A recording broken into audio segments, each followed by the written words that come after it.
கோடையின் இயற்கை ஏசி இதை பற்றி உங்களுக்கு தெரியுமா? வாருங்கள் பார்க்கலாம். வெயில் காலத்துல நம்ம உடம்புக்கு வெறும் உணவு மட்டும் போதாது, அது ஒரு மருந்தாவும் இருக்கணும். அப்படிப்பட்ட ஒரு உன்னதமான உணவு தான் கம்மங்கூழ். இதை சாப்பிடுறது ஒரு கலை, அதோட பலன்கள் ஒரு பொக்கிஷம். எப்போது இதை சாப்பிட வேண்டும் தெரியுமா?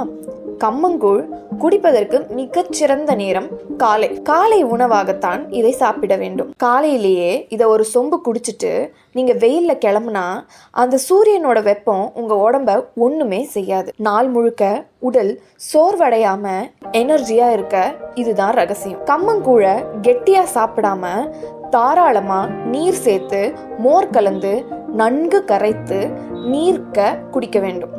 அப்போதுதான் அது உடலில் சீக்கிரம் கலந்து குளிர்ச்சியை தரும். இதற்கு தொட்டுக்க வேற எதுவும் வேண்டாம். இந்த ரெண்டு இருந்தா போதும், சின்ன வெங்காயமும் பச்சை மிளகாயும். சின்ன வெங்காயம் கூழ் குடிக்கும் போது இடையில கடித்து சாப்பிட்டால் அது உடம்பில் இருக்கிற கெட்ட வெப்பத்தை உறிஞ்சி எடுத்துரும். இதுவே பச்சை மிளகானா காரமும் கூழோட குளிர்ச்சியும் சேரும்போது ஒரு தனி ருசி கிடைக்கும். இது உடம்போட நோய் எதிர்ப்பு சக்தியை தூண்டும். கம்மங்கூழ்ல இருக்கிற நார்ச்சத்து உங்க வயிறை ரொம்ப நேரம் பசி இல்லாம வச்சிருக்கும். வேர்வையால உங்க உடம்புல குறையிற நீர் சத்தை இது ஈடுகட்டும். வெயிலுக்கு பயந்து வீட்டுக்குள்ளேயே முடங்கி கிடக்காதீங்க. ஒரு சொம்பு கம்மங்கூழை குடிங்க.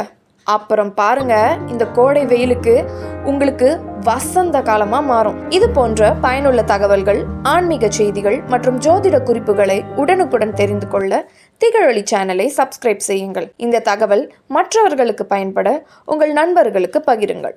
நன்றி.